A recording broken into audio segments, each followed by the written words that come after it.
Hey students, welcome to Biology in a Nutshell, where I try to make biology easy and better understanding for you.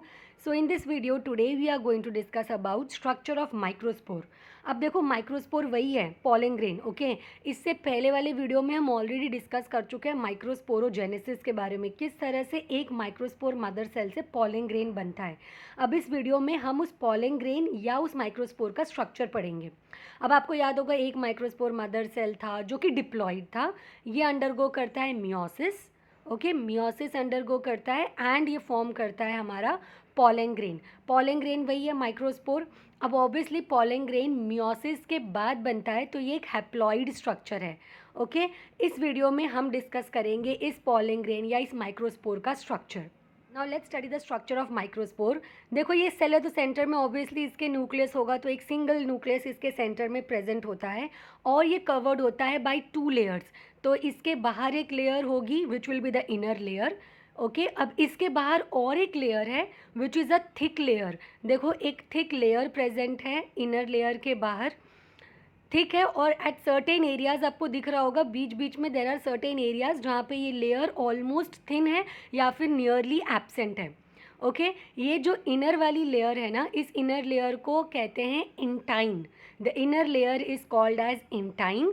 और ये जो outer layer है, इस outer layer को कहते हैं exine. So there are 2 layers, intine and exine. अब इन दोनों को कलेक्टिवली साथ में कहते हैं स्पोरोडर्म। So pollen grain या microspore is 2 layered, which is sporoderm, inner layer intine, outer layer exine. अब ये जो इंटाइन वाली लेयर है ना, ये और एक्साइन दोनों अलग अलग चीज़ों से बना है। इंटाइन जो है it is composed of cellulose, ठीक है। पहली चीज़ इसमें आती है सेल्यूलोज एंड पेक्टिन।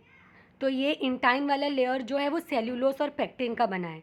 ये जो एक्साइन वाला लेयर है ना, ये एक कॉम्प्लेक्स नॉन बायोडिग्रेडेबल सब्सटेंस से बना हुआ है। अब जब मैं कह रही हूँ नॉन बायोडिग्रेडेबल, मतलब ये ऐसा सब्सटेंस है जो डिग्रेड ही नहीं होगा, ख़त्म ही नहीं होगा, ओके। और वो रेसिस्टेंट है टू अटैक ऑफ केमिकल्स। आप इस पर कोई भी केमिकल डाल दो, ये सब्सटेंस ख़त्म होगा ही नहीं। और यही रीज़न है कि पॉलन ग्रेन को आप रिजर्व कर सकते हो एज फॉसिल्स। ये जो चीज़ है डिट is sporopollenin.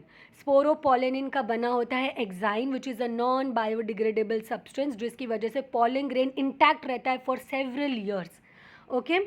So inner layer outer layer हमने डिस्कस कर ली, जिसको कलेक्टिवली स्पोरोडर्म कहते हैं, ओके। ये एरियाज़ को कहते हैं जर्म पोर, ओके। तो ये जो एरियाज़ है एक्साइन की, इसे कहते हैं जर्म पोर। अब ये वो एरिया है जहाँ से पॉलन ट्यूब एमर्ज होता है during germination of pollen grain. जब ये पॉलन ग्रेन या माइक्रोस्पोर जर्मिनेट करता है, तब यहाँ से ये जर्म पोर वाले एरिया से पॉलन ट्यूब एमर्ज होता है। देखो आपको ये डायग्राम में दिख रहा है, ये जो स्ट्रक्चर है दिस इज़ पॉलन ट्यूब। ये पॉलन ट्यूब कहाँ से एमर्ज आउट हुआ है? ये जर्म पोर से ही एमर्ज हुआ है, ओके। सो जर्म पोर का सिग्निफिकेंस यही है कि यहाँ से पॉलन ट्यूब एमर्ज होता है during germination of the pollen grain, okay. अब एग्जाम में क्वेश्चन आएगा तो पहले आप थोड़े इंट्रोडक्टरी पॉइंट्स मेंशन करोगे। देखो ये सिंगल न्यूक्लियस है सेंटर में, तो पहली चीज़ कि इसके पास सिंगल न्यूक्लियस होता है, ओके, माइक्रोस्पोर या पॉलन ग्रेन। सेकेंड थिंग आप मेंशन करोगे इसके बाद सीलिया फ्लैजेला कुछ नहीं है, तो ऑब्वियसली एक नॉन मोटाइल स्ट्रक्चर है। So pollen grain is a non motile structure. Third, एक ही सेल है तो यूनिसेल्यूलर स्ट्रक्चर है, ओके, यूनिसेल्यूलर स्ट्रक्चर है। लास्ट पॉइंट आप मेंशन करोगे, देखो diploid microspore mother cell, meiosis and उसके बाद हैप्लॉइड पॉलन ग्रेन बनता है। तो फोर्थ पॉइंट आप मेंशन करोगे कि ये माइक्रोस्पोर और पॉलन ग्रेन जो है this is a haploid structure, ठीक है। एग्जाम में क्वेश्चन आएगा तो आप सबसे पहले बताना कि it has single nucleus, it is non motile, unicellular and haploid structure. Then आप मेंशन करना कि इसके 2 लेयर्स होते हैं जिसको कलेक्टिवली स्पोरोडर्म कहते हैं। Intine is the inner layer which is composed of cellulose and pectin. Exine is the outer most layer which is composed of a complex non biodegradable substance which is sporopollenin. It is resistant to attacks of chemical. There are certain thin areas in the exine which is called as germ pore.